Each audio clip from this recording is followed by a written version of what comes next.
Hi, it's Mark Owen from Moose Marketing and PR and the editor of Punchline magazine, and welcome to Punchline Talks, the business breakfast briefers, where I've invited a panel of business experts to go over the morning newspapers, discuss what's going on in their business, discuss what's going on in their business sector, and finally, what's caught their eye in Punchline this week. I've got a fantastic panel. Today, I'd like to introduce you to Daniel O'Neill, Managing Director of ProCook.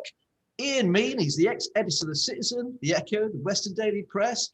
He once met Muhammad Ali. He's now director of Business West, a director of Gloucestershire Chamber of Commerce. He wears lots and lots of hats, no stripy suit today. I'm very disappointed. And also we've got David Jones, Managing Director and Head of Planning from Evans Jones Surveyors of Planning Consultants.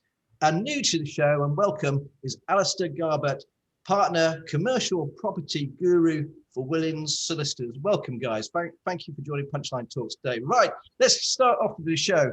It's been a very, very busy week for Boris Johnson, but it's funny how the newspapers have flipped over. It seems like the Nationals are slightly worried there's an election going on, and some of these sort of Tory papers suddenly have started to back Boris in a way. What a boost for Britain. The Times, Tories increase lead over Labour. Funny enough, the Daily Telegraph, distancing not a big issue. And then the papers, the Sun, it seems like they're aiming for old Kerry all of a sudden. It's not Boris's fault. It's poor Kerry's fault. But let's be honest, the Guardian still lays in. The Mirror, get out and have some fun. And the Daily Star, with their insurgents, which I don't know if you guys read the Daily Star, but actually I've become a bit of a fan. It really has changed a lot recently. And they're going on about line of duty and why not instead. Anyway, welcome to the show. So, Ian, let's start with you, sir. What have you picked out from the papers today? Well, we've just heard, literally, not in the papers, the Barclays results, which are phenomenal. And Joe Biden last night was talking in America about how America is powering back, GDP expanding 6.4%. The Times are calling him a $6 trillion man. And I think that sort of chimes with what's going on here, basically. I think we're seeing a real uplift generally. And I'm noticing in the Telegraph also a story, Mark. Headline is firms bring 1.3 million staff back from furlough as recovery rolls on. I understand we've got about 43,500 people on furlough still in Gloucestershire. Perhaps 2/3 of those are in hospitality. But I do sense a feeling of business moving pretty well. And I totally agree, but I must admit, I don't know about you guys, but I was really worried when the weather changed. You know, I took a walk out afterwards and it completely wiped out, you know, the outdoor dining and things like this. And of course, if you've had the food, if you're a restaurateur in the pub, suddenly everything just disappeared. And I was talking to a well-known publican, and the reason why he hasn't opened 3 or 4 of his own pubs is that he just doesn't believe in the weather. Also, though, funny enough, I was talking to a guy from Regent Street in Cheltenham yesterday for The Find, really lovely chap, David, and he was explaining to me that he still took £1,000 yesterday from his cafe, even in the bad weather. People were sitting outside the rain. So, well, yeah, I walked past them. Sorry, Mark, I walked past there yesterday with an umbrella in the rain. And I couldn't believe people sitting outside under what would be sun umbrellas, eating their rather soggy lunch. Well, he did extremely well, and maybe you got the right product, you got the right price, and you've got the right clientele. Maybe there is hope for us. Yes, Ian, very quickly, have you got something else for us as well, please?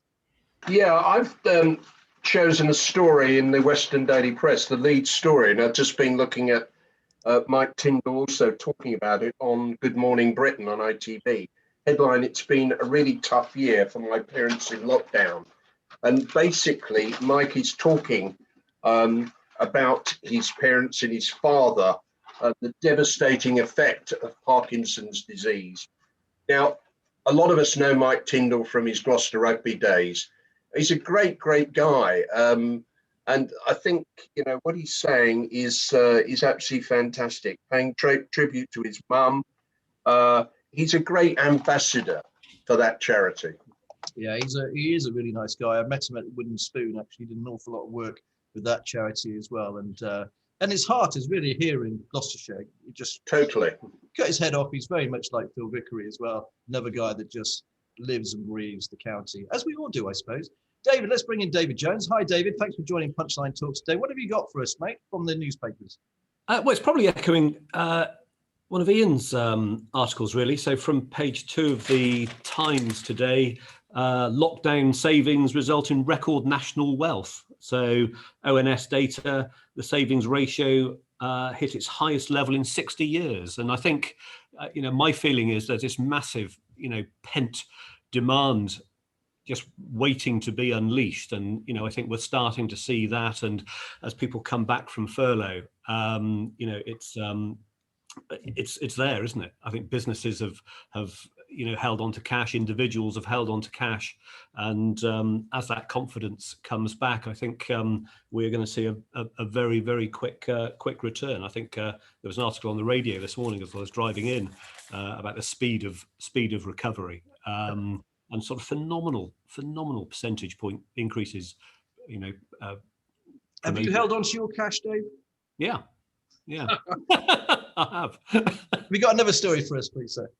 Yeah, certainly. So I think it's interesting talking about the find, and I'll come into London offices perhaps a little bit later, but story from the Eye, a local authority, which is obviously my own world, refusing planning permission for temporary pods for a restaurant. And you think, crikey, if they haven't had it hard enough, this poor restaurant in Bridgewater just sought consent for an 18-month temporary consent for some external pods. And because of neighbour complaint about a bit of noise, the local authority refused planning permission. And I think, I've seen across the country, some local authorities been really, really proactive. Cheltenham being one, actually, really early on gave the entertainment industry the green light to erect marquees, etc. But other authorities, like I'll name them, Sedgemoor District Council, been very closed door. So bit of a frustrating story, really, but planning is quite frustrating. Let's be honest, we all love to hate the planners. Absolutely. Thanks ever so much, Dave. Moving on to Daniel. Hi, Daniel. Welcome to Punchline Talks this morning. Fantastic news for you, but we'll come back to that later on. Can we tell us what you picked out for the papers, please? Yeah, I too was drawn to the savings boom. Obviously, we've all been at home more, and it's amazing as we've seen sort of revenue grow for people spending on homewares, and especially since retailers reopened. The switch, we've seen something like a 40% drop in online search as people have gone back to retail. And obviously the White Company, as one company, a bit like us, who've benefited, you featured this week in Punchline, who benefited during the COVID lockdown. But Debenhams, I think it's going to obviously come too late. I think, even though everyone's flocking back with their pocket full of cash, as it were, from COVID, obviously Debenhams closing in Gloucester on the 15th of May. Now, you obviously believe that there's still life in the high street because you're just about to open your 50th store. You've opened 49 in Bridgewater was the last one in Kent, and congratulations to that. So you obviously believe that there is a lot of life left in the high street. Yeah, Blue Water in Kent. Bridgewater is in Somerset. Yeah. well done, Mark. Good geography lesson. But yes, we do believe, but we are quite strong believers in sort of retail destinations. So places like the Quays in Gloucester or Cribbs Causeway as places where people will go to retail, as opposed to town centre. I think what we've seen is town centre retailing is becoming very, very difficult, and people are going into town centres for leisure activities, but not necessarily going to shop in the way, going into town on a Saturday. I mean, that's just disappeared forever, I think. But you own a place, sorry to stop you, but you bought over that place in Cirencester, didn't you?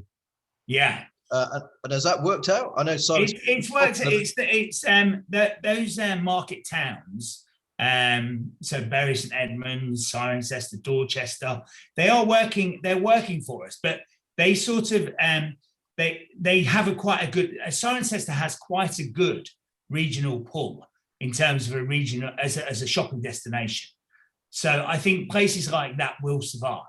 I think it's the places that don't pull from roundabout that will struggle. Yeah, I always struggled pulling when I was younger, but never mind. We won't go into that. Cirencester, I love Cirencester. I go there all the time, as I do when I go and deliver. That's fantastic. Sorry to go so much about your own business, but we'll come back to that as well, Daniel. Alasdair, let's move to you, sir. Thanks ever so much for joining us this morning. What have you picked from the papers?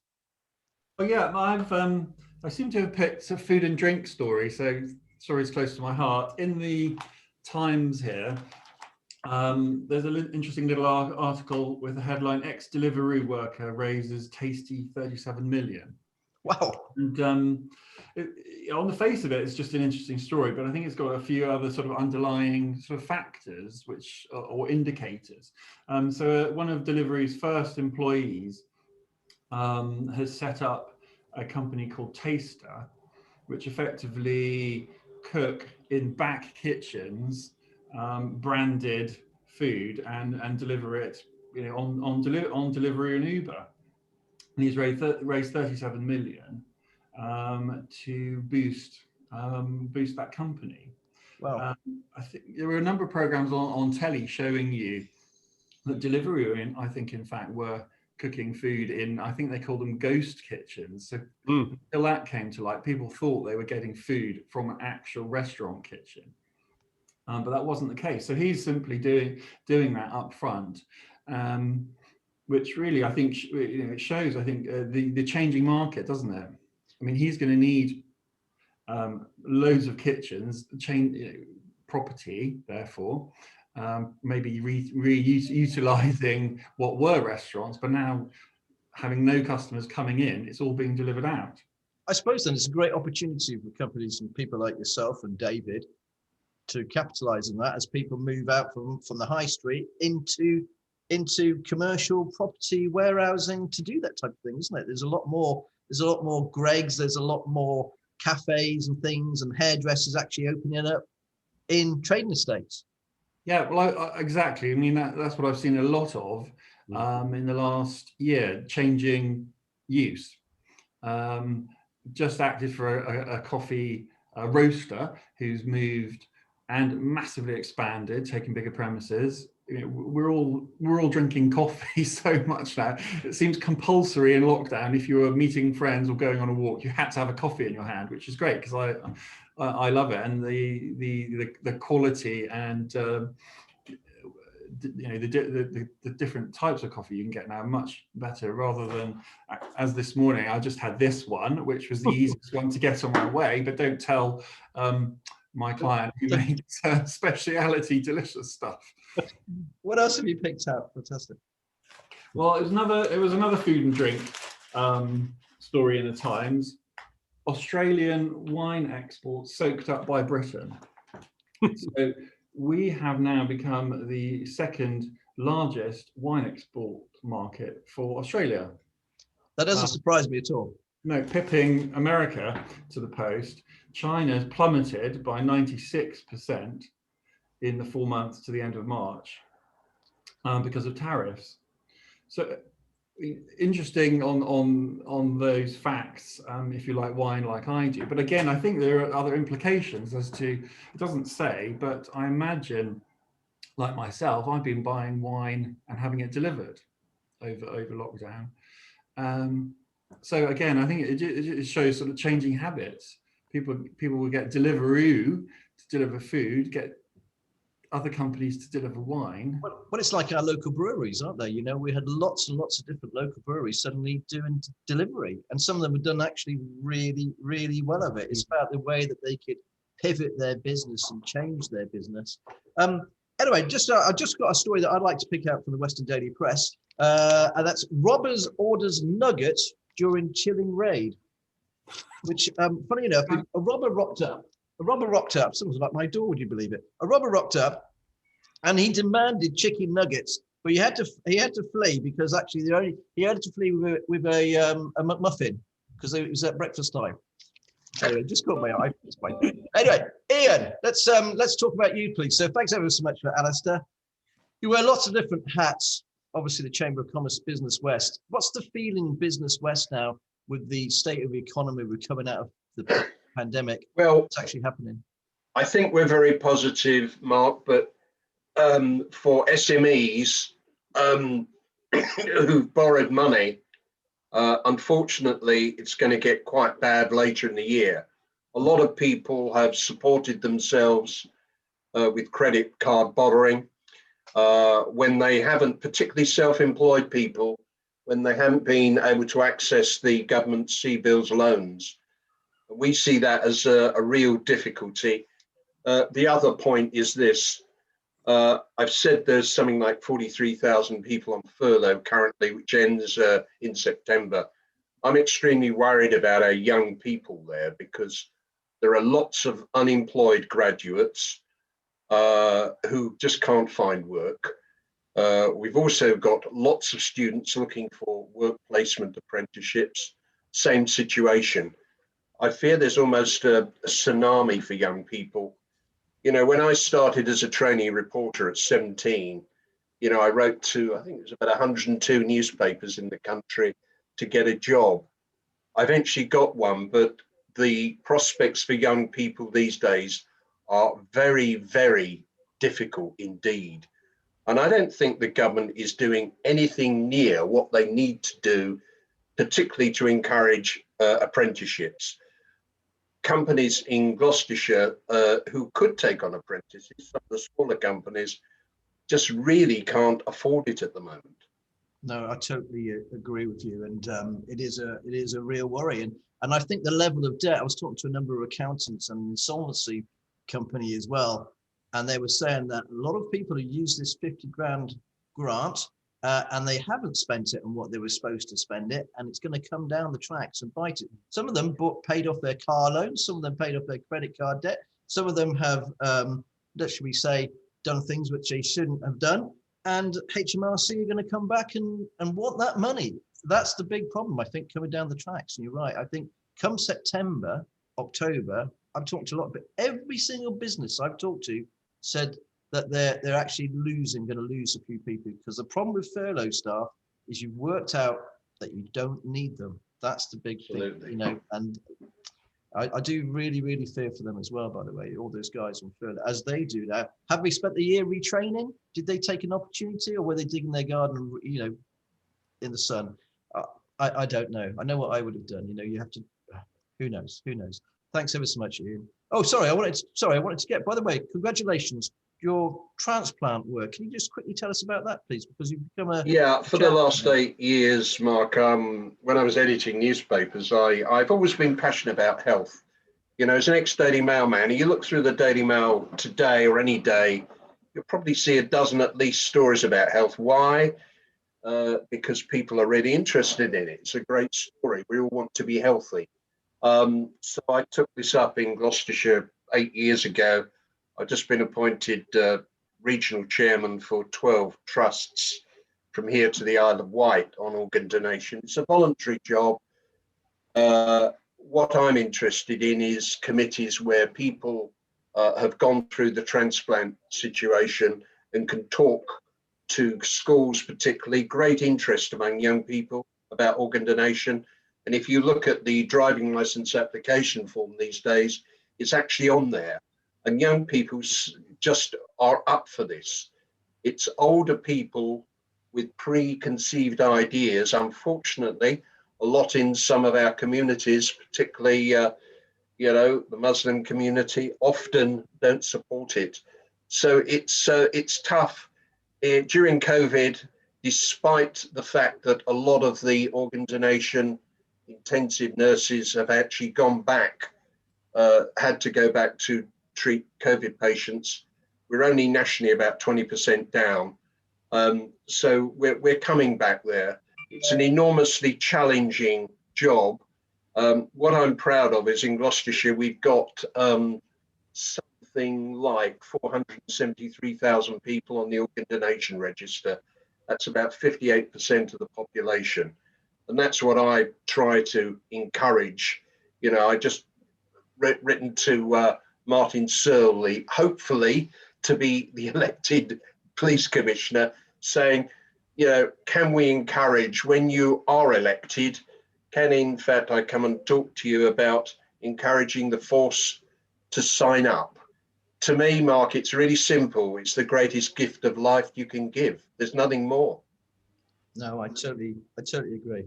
Thanks ever so much, Ian, and well done for doing that. You know, sometimes I know you do a lot of stuff behind the scenes, and possibly a lot of people don't realise. Anyway, thanks very much, David. Yeah.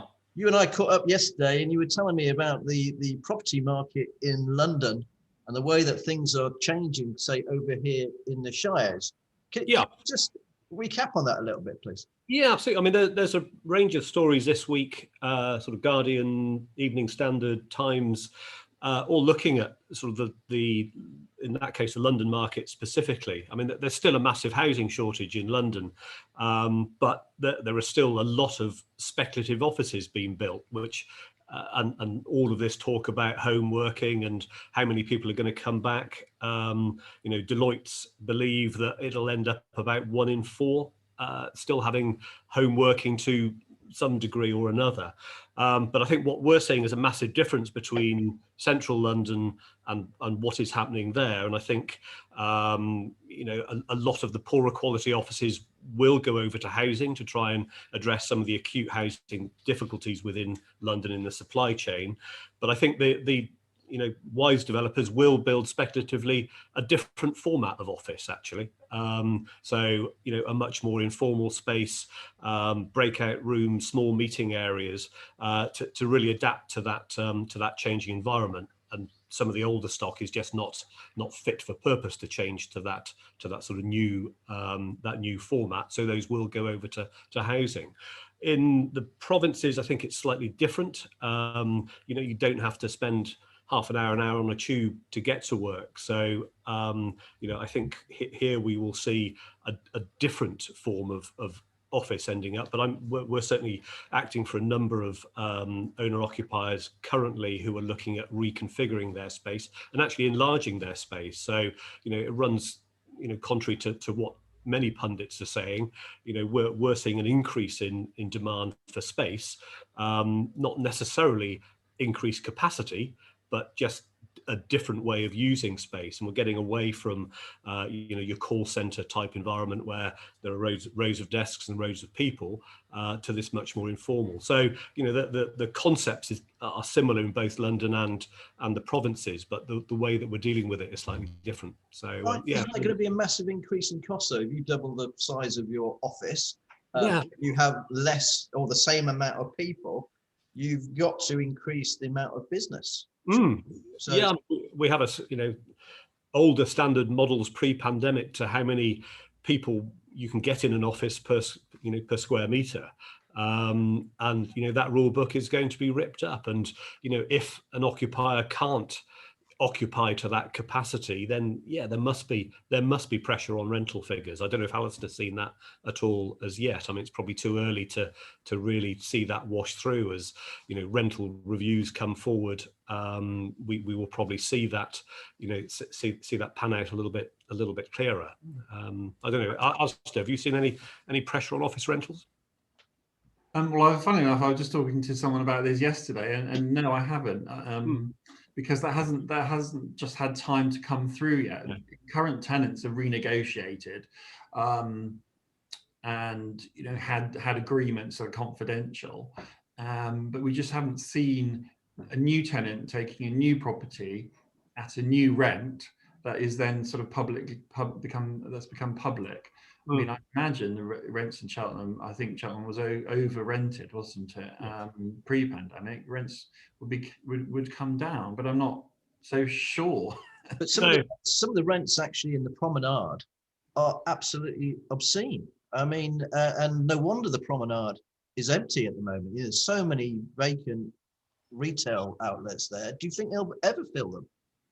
They'll fill them with something. I mean, it may be coffee houses, but they will, we are seeing some traction. I'm seeing quite a lot of demand for convenience stores and convenience stores coming into towns like Cheltenham, where historically they've probably been affected by bigger retail uses, but that's certainly a growth area. I think coffee shops is a difficult one, because you do need the footfall to make coffee work, and if footfall is reducing, which evidently it is currently, then will the success of coffee houses that we've seen over the last decade or two continue? I don't know. I'm not quite so sure that's the way it's going to go. But there are we're seeing a lot of restaurants still come into demand for restaurant space, and the changes to the use class system has made a very flexible use class in town centres now. So there is in most areas complete flexibility as to how you use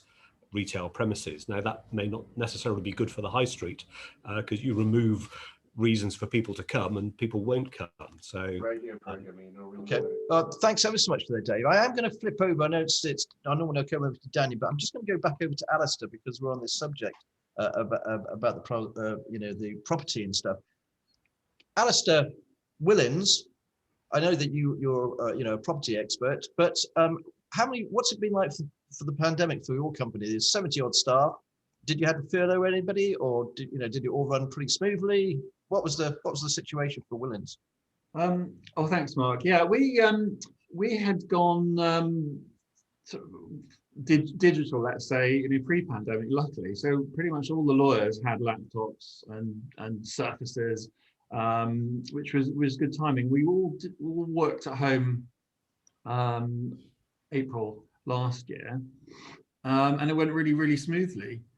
At the moment, I'm in the office, as you can probably see in the background. This is not my home environment, and a lot of the other lawyers and support staff are back here now, and it's worked really well. We did furlough a couple of people, but luckily, no more than that. And in fact, we've expanded during the last year. How is business at the moment? Because I always think solicitors are a real barometer of the economy, because obviously you work in commercial property, you work in family, you work in right across the spectrum of society. So how is business? Is it good? Is it booming? Is it?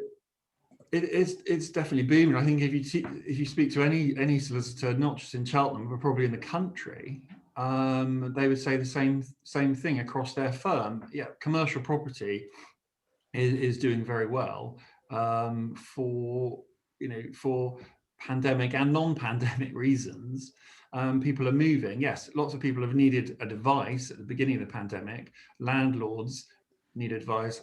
My tenant's not paying. What can I do? And tenants needing advice. Do I have to pay? What can I do to negotiate?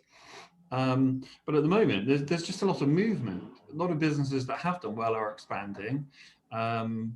Even in Cheltenham, into bigger offices, and nationally. And of course, we have like a lot of general practices, we have family and litigation. Of course, there's a lot of litigation going on with in the business world as well.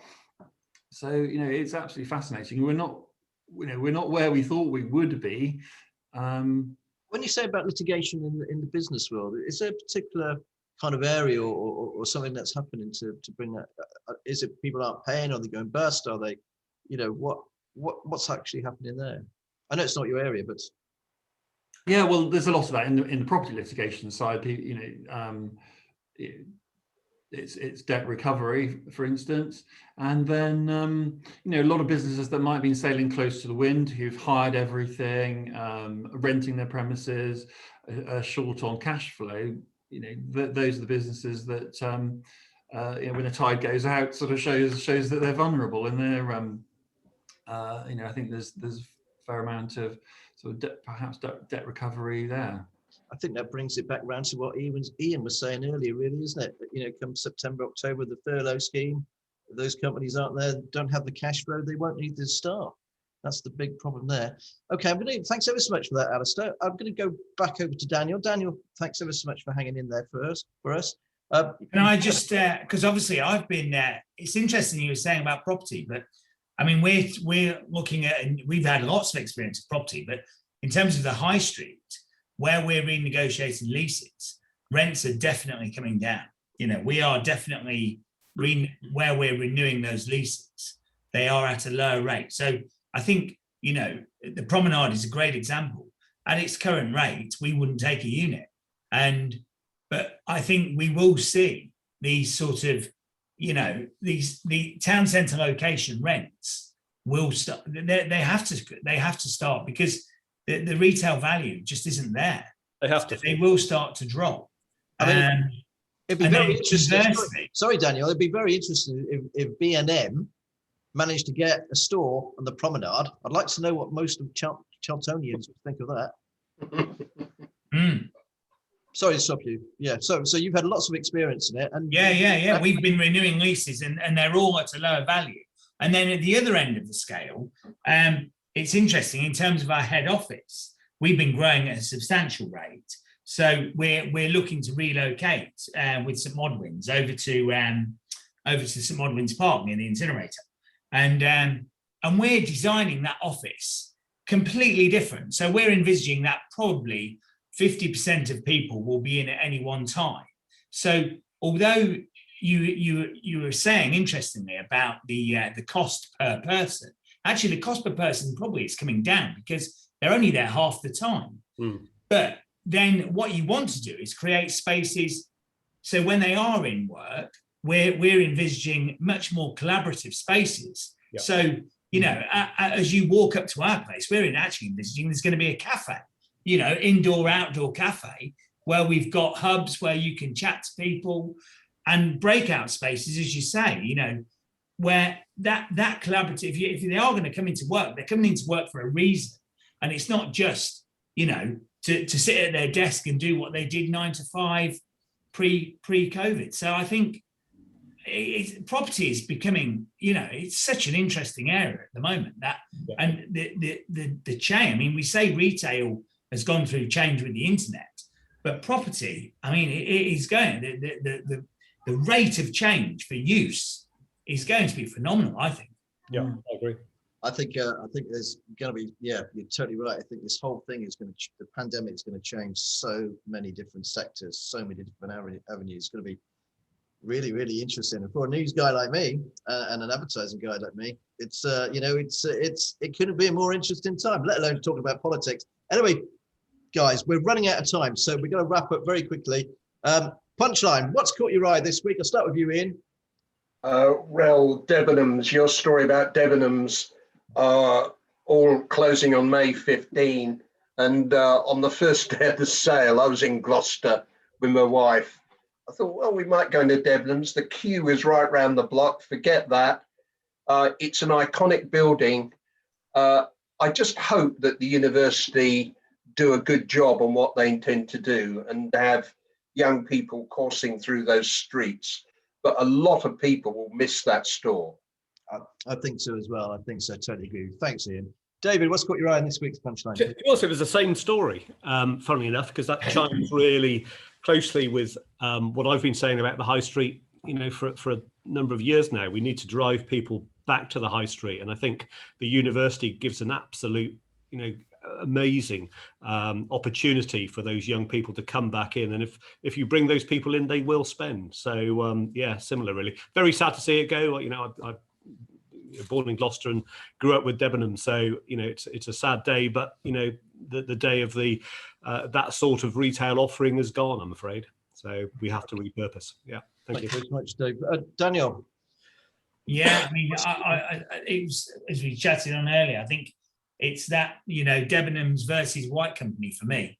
How the pandemic has just accelerated the demise of poor retailers. Yeah. It's funny, some of the retailers done really, really well, but then there's always winners and losers. There's always winners and losers in war. There's always winners and losers in sort of pandemics and tragedy. That's the nature of business, isn't it, really? Interesting how it pans out. Alasdair, what's caught your eye in this week's Punchline, please, sir? Yeah, it was earlier in the week, actually. It's exactly the same theme that we've been talking about on property again. It was that Amazon hairdressing is opening 1,500 square foot in Spitalfields, London. And I thought, whoa, Funnily, I picked that up on your website, Mark, and not anywhere else, but exactly the same. I'm sure that was probably offices before. Now it's hairdressing. First few weeks, they're using it just for Amazon employees, and then they're going to sort of roll it out to the public. But really, I'm glad you picked that one out. It's a real shot across the bows. And I think someone said, I think it was Mark Blake, actually, from Mark Blake's hairstylist who I interviewed recently, saying about Amazon, well, they can't move into hairdressing. Well, yes, they bloody can. They want a slice. Let's be honest, they want a slice of everything. They really, really do. They're not just going to stop. Anyway, the stories that caught my eye this week is the 145,000 second vaccination doses that were delivered in Gloucestershire. Let's be honest, our Gloucestershire NHS have done us all proud. They really, really have. The other story that really caught my eye and very, very close to my heart is that Newland Homes have got inserted a defibrillator installed in Pickfield Park. Now, anyone who's survived a heart attack, like I have, I think anybody who puts their hands in their pockets from a business that helps put a defibrillator anywhere should get the kudos and the applaud of all of us. And if you are going to do that, please send me your press releases of your story, and we would definitely publicize it. Anyway, that's the end of Punchline Talks. Thanks ever so much for joining us, our fantastic panel, and hopefully we'll see you again next week. Cheers, bye. Cheers.